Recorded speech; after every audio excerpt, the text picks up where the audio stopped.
नमस्कार नेपाली मित्रों। दोस्तों, टॉपिक है कि क्या नेपाल भारत का एकाधिकार नेपाल से उखाड़ फेंकेगा या नहीं उखाड़ पाएगा, क्योंकि चीन और नेपाल ने मिलकर बहुत बड़ा काम कर दिया। इससे क्या भारत को नुकसान होंगे, यही सब इस वीडियो में बताया जाएगा। दोस्तों, प्रधानमंत्री ओली ने 2016-17 में चीन के साथ में एक समझौता किया था, जिसमें 4 सी पोर्ट 3 ड्राई पोर्ट नेपाल को दिए थे। यानी नेपाल चीन के समुद्र के रास्ते से दूसरे देशों से व्यापार कर पाएगा।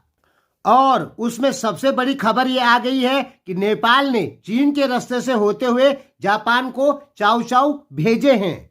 और इसका उद्घाटन नेपाल में जो चाइनीज एम्बेसडर है चेन सोंग और नेपाल के उद्योग वाणिज्य के जो सचिव है नारायण प्रसाद शर्मा, ये इसका उद्घाटन कर दिए। यानी अब नेपाल चीन के रास्ते से दुनिया के साथ में व्यापार करने में सफल होगा।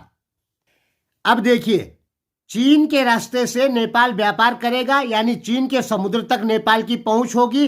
वो 4 सी पोर्ट कौन कौन से हैं आप ये देख लीजिए, जिनमें हमने लाल निशान लगा रखा है। ये वो 4 सी पोर्ट है, जिनमें तियानजिन, लियान युगांग, शेनजेंग, झानजियांग, ये 4 सी पोर्ट हैं जो नेपाल को दिए गए हैं।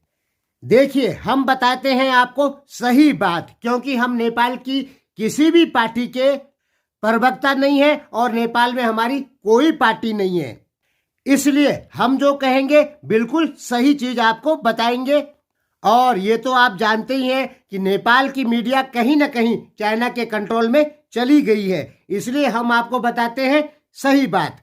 नेपाल जो चीन के समुद्रों तक अपनी पहुंच बढ़ा रहा है, वहां से व्यापार करेगा, तो क्या वो नेपाल के लिए फायदेमंद होगा? बिल्कुल फायदेमंद होगा, पूरा फायदेमंद होगा। और कभी ब्लॉकेट लग जाए भारत की तरफ से, तब तो ज्यादा ही फायदेमंद होगा।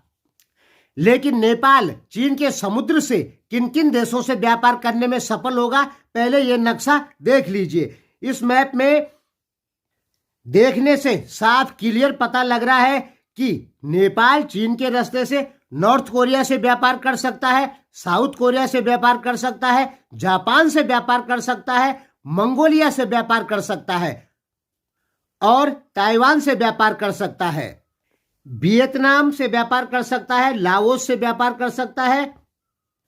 इसके अलावा अन्य किसी भी देश से नेपाल इस सी पोर्ट से व्यापार नहीं कर सकता। जहां तक वियतनाम की बात है, आप इस मैप में देख लीजिए, समुद्र के रास्ते से सामान जाएगा तो वो सस्ता पड़ेगा।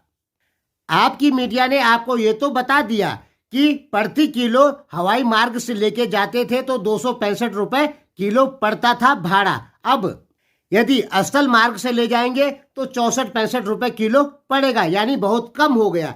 लेकिन आपकी मीडिया ने आपको ये नहीं बताया कि वही सामान यदि सी रूट समुद्री रास्ते से जाता है तो वो केवल 34 रुपए किलो पड़ेगा, यानी सबसे सस्ता।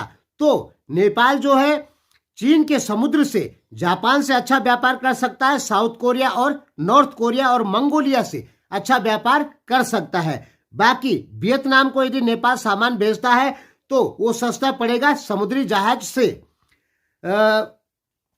Singapore, Brunei, Philippines, Indonesia, Malaysia, Myanmar, Bangladesh, इन देशों को नेपाल को यदि सामान भेजना है तो भारतीय पोर्ट जो है कलकत्ता, वहीं से भेजना पड़ेगा, क्योंकि वहीं से सबसे सस्ता पड़ेगा। हमने आपको क्लियर कर दिया कि चीन के समुद्र तक नेपाल की पहुंच हो जाएगी, नेपाल के पोर्ट हो जाएंगे, तो नेपाल कितने देशों से व्यापार सही से कर सकता है? Japan, north Korea, south Korea, Mongolia और कुछ रशिया के व्लादिवोस्तोक तक। रूस में भी कर सकता है, लेकिन उसके लिए नेपाल को BRI से जुड़ना पड़ेगा। नेपाल यदि BRI से जुड़ता है तो नेपाल जो है रूस को, किर्गिस्तान को, उज्बेकिस्तान को, ताजिकिस्तान को, पाकिस्तान को सामान भेज सकता है। लेकिन दोस्तों, ये स्थल मार्ग होगा और स्थल मार्ग कहीं कुछ ना कुछ महंगा जरूर पड़ता है। फिलहाल जो बात हुई है केवल सी रूट की बात हुई है, BRI की बात नहीं हुई है। इस कारण नेपाल चीन के सी रूट से Japan, north Korea, south Korea से ही व्यापार कर सकता है और कुछ ताइवान से। उसके अलावा नेपाल को दुनिया में किसी भी देश से व्यापार करना है तो भारत के कलकत्ता बंदरगाह या मुंबई बंदरगाह से ही करना पड़ेगा। अब नेपाल का सबसे बड़ा व्यापारिक भागीदार जो देश है वो है भारत। नेपाल भारत से 67% सामान खरीदता है और 28% चाइना से, बाकी अगल बगल के देशों से। अब नेपाल जो सामान बेचता है वो 56% अकेला भारत उस सामान को खरीद लेता है, 11% अमेरिका खरीदता है, 3.5% टर्की खरीदता है, कुछ अरब कंट्रियां खरीदती हैं। यानी नेपाल को अपना व्यापार कहीं भी करना हो दुनिया में तो भारत के सी पोर्टों का इस्तेमाल करना ही होगा। यदि नेपाल चीन के सी पोर्ट का इस्तेमाल करके अरब देशों को, अमेरिका को, टर्की को, यूरोप को अपना सामान बेचता है तो वो दोस्तों सामान नहीं जा पाएगा, बहुत महंगा पड़ेगा। वो जाएगा भारत के सी पोर्ट से ही। अब आप खुद सोच लीजिए, नेपाल से कलकत्ता बंदरगाह लगभग 200-300 किलोमीटर है, लेकिन नेपाल से चाइनीज बंदरगाह 4000 किलोमीटर दूर है। अब ट्रकों से आप 4000 किलोमीटर दूर सामान ले जाएंगे तो वो महंगा पड़ेगा ही पड़ेगा। तो क्या नेपाल को चीन के जो समुद्रों तक नेपाल की पहुंच हुई ये गलत हो गया? नहीं, ये भी बिल्कुल सही है।